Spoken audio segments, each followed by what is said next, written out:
हर छोटी बड़ी खबर पहली नजर SN Bharat citizen live news. आइए हम बात करते हैं भू माफिया द्वारा जो अवैध खनन जो मिट्टी कटाई हो रही है, इसके बारे में हम बात करते हैं। ये एक्स चेयरमैन हैं और समाज सेवी भी हैं, दाऊद भाई। इनसे बात करते हैं कि सर ये बताइए कि अभी जो भू माफिया द्वारा जगह जगह मिट्टी की कटाई जो कर रहे हैं जो उपजाऊ जमीन में, क्या कहना है?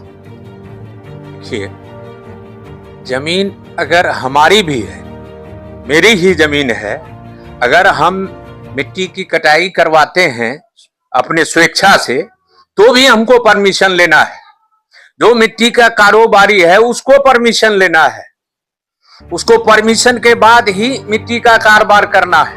वो भी भट्ठा मालिक करेंगे, न कि थर्ड पर्सन जो है ब्रोकर है, जो लोगों का सस्ते मूल्य पर मिट्टी लेता है। खेत लोगों की मजबूरी की वजह से कुछ लोग दे देता है, लाल काट की जमीन कौड़ी के भाव ले लेता है, भूदान की जमीन का जो है कौड़ी के भाव में लेकर के थर्ड पर्सन जो है बिचौलिया वो मिट्टी काट के उसको जो है ईंट भट्ठा में सप्लाई का काम करता है।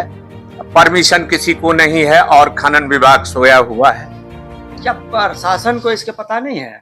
बेशक पता होगा, इन लोगों से मोटी रकम की कमाई कर रहा है। पूरे जिला प्रशासन को मालूम है। हम तो कई बार सोशल मीडिया पे भी इसको दिया है, एसपी रिपोर्टर कह के, गूगल एमडी दाऊद आलम कह के हमने कितना बार जो है इसको सोशल मीडिया पे डाले हुए हैं। जबकि सर ये है कि नियम मतलब परमिशन लेके काटा जाता है, तो यहाँ तो कभी 3-4 फीट तक जो जमीन काट करके कुछ बालू माफिया, कुछ मिट्टी माफिया लोग काटते हैं। देखिए पत्रकार महोदय, इस क्षेत्र का जमीन खनन विभाग भी जानता है बखूबी कि जमीन की 5 ग्रेड है, 1 से लेके 5 ग्रेड तक। थर्ड ग्रेड की जमीन पर ही ईंट भट्ठा की परिचालन होना चाहिए। इस क्षेत्र में आप मुआयना कीजिए कि जहां भी भट्ठा है 2 ग्रेड की जमीन पर ईंट भट्ठा डाल के जो है लोग ईटा बनाने का काम करता है। ये कैसे हो रहा है? खनन विभाग आखिर उसको परमिशन कैसे दे रहा है, लाइसेंस कैसे दे रहा है? ये तो घोर अन्याय है। ये तो बहुत बड़ा मुद्दा है जो सदन में उठना चाहिए, विधानसभा में उठना चाहिए, अंकुश लगाना चाहिए इस पर, जो आज तक रोक नहीं लगा है। ईटा के लिए सरकार का निर्धारित मूल्य कुछ और है। ईटा का सरकारी मूल्य पत्रकार महोदय 5500 रुपए है।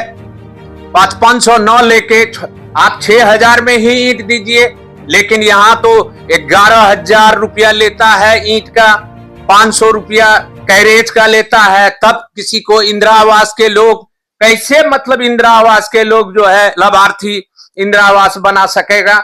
इस पर क्या वीडियो साहब जो फाइनेंस करते हैं, क्या उसको मालूम नहीं है कि अधिक दाम के कारण जो है लोग विफल हो जाता है, उसका घर जो है पूर्ण रूप से नहीं बन पाता है। इसी वजह से अधिक मूल्य पर सारा मटेरियल को खरीदना पड़ता है। ईंटा जो है 5500 के बजाय 11000 में खरीदेगा, कहां से वो पूरा घर बना सकेगा?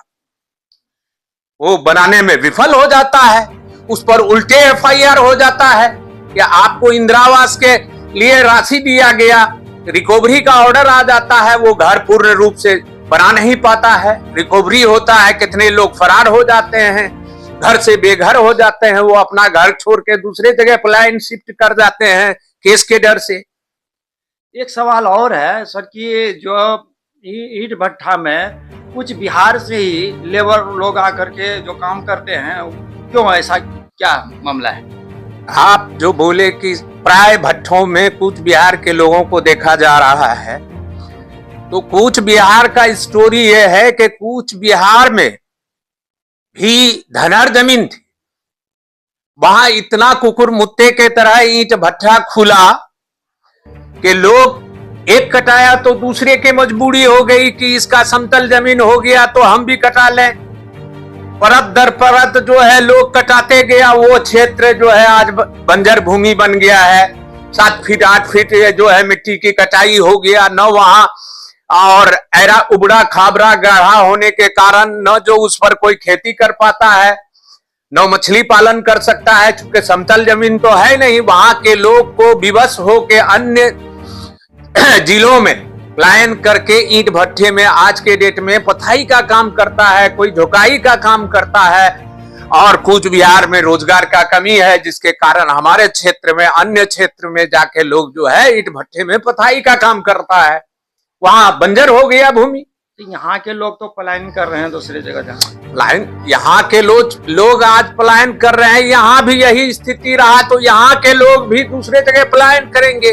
कूच बिहार जैसा स्थिति हुई तो यहाँ भट्ठा माफिया जो है करोड़ों करोड़ एक एक साल में 2 करोड़ 3 करोड़ कमा रहा है, फूल फल रहा है। वो क्या इसको प्रशासन को इस पे नजर नहीं है क्या? आप बखूबी जान रहे हैं, अगर प्रशासन का नजर होता तो चूक रेट की जमीन पर ईंट भट्ठा का परिचालन कैसे चलने देता? क्यों चल रहा है भाई? और कैसे परमिट लाइसेंस दे रहे हैं उसको भट्ठा परिचालन के लिए? सरकार से क्या मांग करेंगे? सरकार से मांग करते हैं कि धनहर जमीन किसी भी परिस्थिति में धनहर जमीन चाहे किसी का अपना ही केवाला और खतियान हो, वो काटे तो बगैर परमिशन से नहीं काटे। और परमिशन वैसे लोगों को भी नहीं देना है, जमीन की कटाई नहीं होनी चाहिए। वैसे लोगों को आर्थिक लोन के रूप में या केसीसी के रूप में मदद दिया जाए, न कि जमीन की कटाई हो। यही मांग करते हैं हम। क्या परिचय हुआ? मेरा नाम दाऊद आलम हुआ, पूर्व का पैक्स चेयरमैन हूं। वर्तमान में मेरा बेटा है पैक्स चेयरमैन। पूर्व में समिति भी रहा हूं, कांग्रेस पार्टी से भी रिलेटेड हूं मैं। धन्यवाद। हर छोटी बड़ी खबर पहली नजर, एसएम भारत सिटीजन